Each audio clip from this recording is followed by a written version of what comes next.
o judeu, ele não costumava orar de joelho. Não era de praxe o judeu orar de joelho. Só em causas, eu diria assim, especiais, é que eles costumavam se ajoelhar, talvez pela urgência da causa. E o apóstolo Paulo, ele diz que por esta causa ele se colocava de joelho. E talvez seja o nosso caso. A gente esteja aqui de joelho na presença de Deus por uma causa especial, urgente, que se faz necessária. O apóstolo Paulo, ele se colocava de joelho.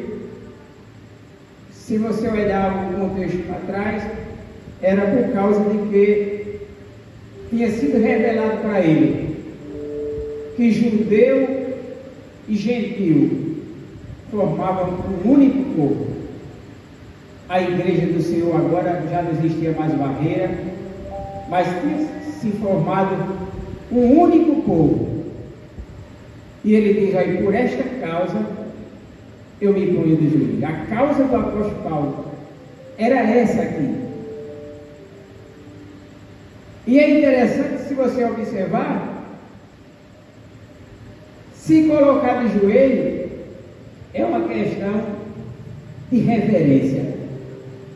Quando a gente chega diante de Deus para fazer as nossas petições, a gente tem que chegar de forma reverente. E o apóstolo Paulo, ele diz que se punha de joelho diante do Pai. Está no final do versículo número 14. Isso fala, irmão, de intimidade. Se Deus é nosso Pai,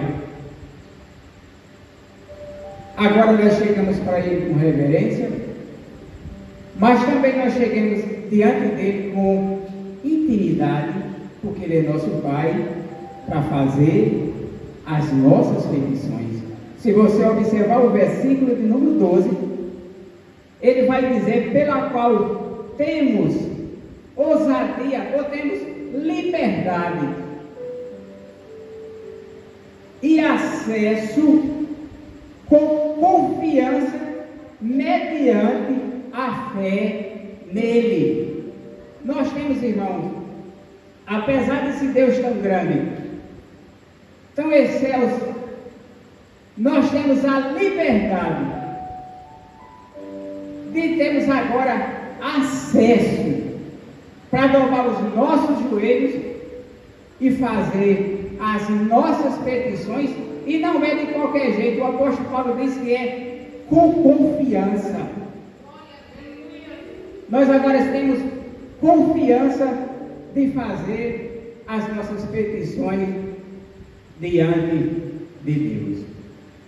O verso 15 ele vai dizer, de quem tomo o nome de toda a família, tanto no céu como sobre a terra. Eu estava lendo um livro há pouco dia, e faz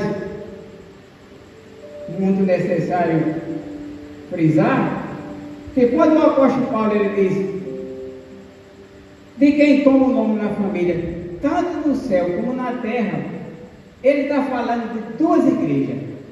A igreja daqueles crentes que já foram se encontraram com ele, e a igreja nós, aqui na terra, é a igreja que triunfou em Cristo, mas é também a igreja que milita por Cristo.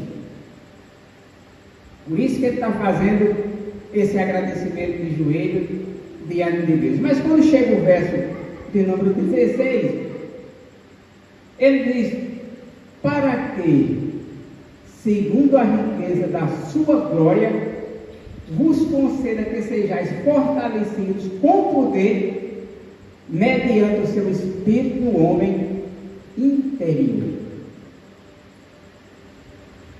O pedido do apóstolo Paulo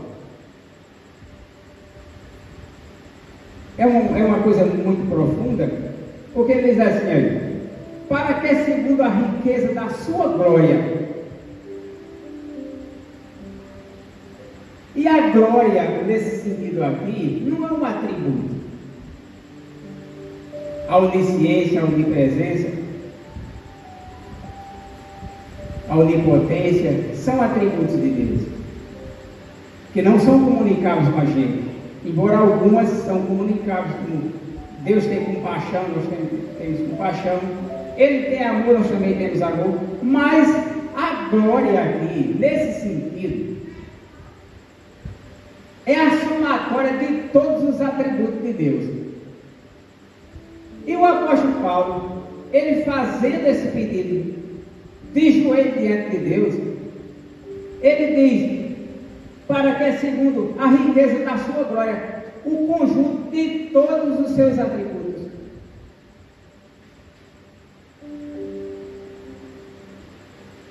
Vos conceda que sejais fortalecidos no homem interior. Não era algo que a gente pudesse contemplar com os nossos olhos, mas era uma fortaleza dentro do homem, era uma fortaleza interna.